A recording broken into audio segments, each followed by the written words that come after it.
అన్న నమస్తే అన్న. నమస్తే. ఏ ఊరన్నా? మహబూబ్ నగర్ పాలమూరు విశ్వవిద్యాలయం బీఆర్ఎస్వి విద్యార్థి విభాగ పరిషత్తు ఉమ్మడి మహబూబ్ నగర్ జిల్లా నుంచి మేము మాట్లాడుతున్నాం.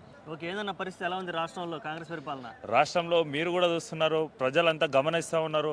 మేము దేవుడు లాంటి కేసీఆర్ గారిని పోగొట్టుకొని నేడు అష్ట కష్టాలు పడుతూ పాలమూరు కానీ ఎన్నో పెద్ద పెద్ద ప్రాజెక్టులు కోల్పోయినామని మా జిల్లాలో చాలామంది రైతులు మలిసి వలస ప్రాంతానికి నారాయణ పేట కావచ్చు, అక్కడ కొడంగల్ కావచ్చు, ఫార్మసిటీ బాధితులు కావచ్చు, ఎంతోమంది నిరుద్యోగులు కావచ్చు, చాలామంది ఈరోజు కేసీఆర్ గారి పాలన బాగుండే అటువంటి పాలనను మేము దూరం చేసుకొని నేడు అవస్థలు పడుతూ నేడు కాంగ్రెస్ వైపు దరిదాపు ఓటేయొద్దని అనుకున్నాం. కానీ కేసీఆర్ కన్నా బాగా వేస్తామని అనుకొని మాయమాటలు చెప్పి 420 హామీలు 6 గ్యారంటీలు ఏవైతే చెప్పి ప్రజలను మభ్యపెట్టి ఈరోజు అధికారంలోకి వచ్చినారు. కానీ ఏ ఒక్క హామీలు కూడా ఇవ్వలే.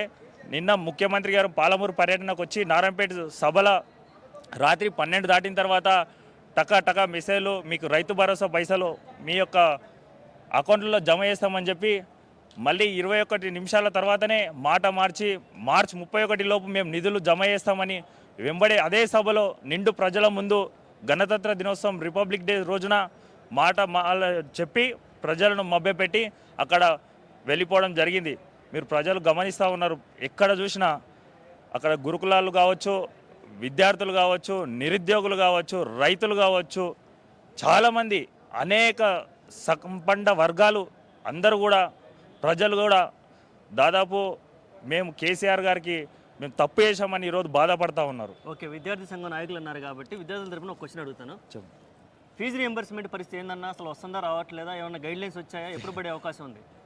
వాళ్ళు త్వరలో అని చెప్తా ఉన్నారు, కానీ ఇప్పటి వరకు నేటి వరకు కూడా ఒక విద్యాశాఖ మంత్రి లేని అసమర్థ పాలన ఈరోజు తెలంగాణలో చూస్తూ ఉన్నాం.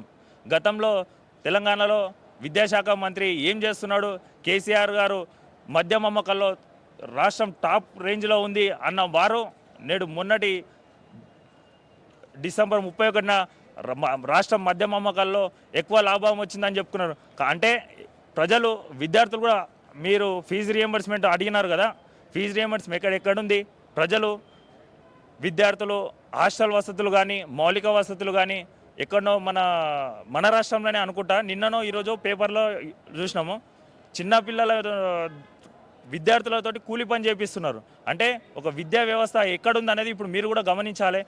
మొన్న లైంగిక దాడి, హాస్టల్లో వసతులు లేక ప్రజలు రోడ్ల మీద వచ్చి కూర్చొని ధర్నాలు చేసే స్థితికి వచ్చిందంటే విద్యాశాఖ మంత్రి లేని అసమర్థ పాలన నేడు ఈరోజు తెలంగాణలో నడుస్తుందని చెప్పవచ్చు. ఓకే, సంక్షేమ హాస్టల్లో పరిస్థితి ఎలా ఉంది? అసలుకి 48 వరకు చనిపోయారు బాలికలు, అలాగే చాలామంది, అలాగే కొంతమంది ఎలికలు కొట్టినటువంటి పరిస్థితి చూసాం, అలాగే గొడ్డుకారంతో వడ్డిస్తున్నటువంటి పరిస్థితిని కూడా చూసాం. మరి వీటి మీద అసలు ఎలా ముందుకెళ్ళిపోతున్నారు? అంటే గొడ్డుకారం అంటున్నారు కదా, గొడ్డుకారం వాళ్ళు తినరు, వాళ్ళు తింటే వాళ్ళకి తెలుస్తుంది.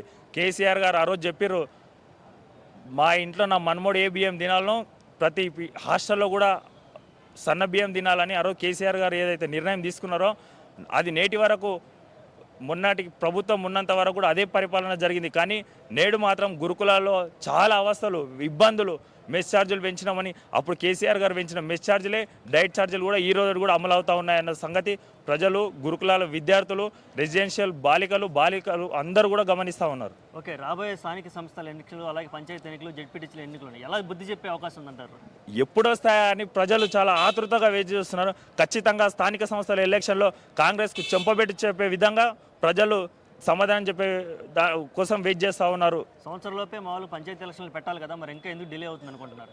అంటే వాళ్ళ పాలనలో వాళ్ళకే అర్థమైంది, మేము ఫెయిల్ అయినాము. ఖచ్చితంగా మాకు గ్రామ సభల్లో ఎక్కడ పోయినా జనం తిరగబడతా ఉన్నారు. మంత్రులను కానీ ఎమ్మెల్యేలను కానీ స్థానిక సంస్థల ఎలక్షన్లు పెడితే ఖచ్చితంగా మీకు కాంగ్రెస్కు మళ్ళీ చావులు బతుకులు లేకుండా పుట్టగతులు లేకుండా చేస్తామనే విధంగా ఖచ్చితంగా ప్రజలు తీర్పు ఇవ్వబోతూ ఉన్నారు. ఫ్రీ బస్సుకి మంగళం అని ఒక వార్త వచ్చింది, సోషల్ మీడియాలో వైరల్ అవుతుంది. ఆర్టీసీ సమ్మెకు దిగబోతుంది. ఇప్పుడు ఈ ఫ్రీ బస్సు కూడా పోతే పరిస్థితి ఏంది? అసలుకి ఆర్టీసీ కాదు, ఆర్టీసీ మహిళలే తిడుతూ ఉన్నారు. పురుషులు మహిళల కోసం అని ఒక ఫ్రీ బస్ పెట్టి కాలక్షేపం చేస్తూ ఆర్టీసీని దివాలా చేసే విధంగా చేస్తూ ఉన్నారు. ఫ్రీ బస్ అనేది మహిళలకే కాదు, ఎవ్వరికి, చాలామంది విద్యార్థులు కూడా హాస్టళ్లకు కళాశాలలకు వెళ్ళే విద్యార్థులు కూడా రోడ్ల మీద నిలబడితే బస్సులు ఆపలేని పరిస్థితి ఈరోజు తెలంగాణ రాష్ట్రంలో ఉన్నదంటే అది ఆర్టీసీ ఎంత వ్యతిరేకంగా పరిపాలన చేస్తున్నారనేది ప్రజలు గమనిస్తూ ఉన్నారు. ఓకే అన్న, థ్యాంక్ యూ సో మచ్.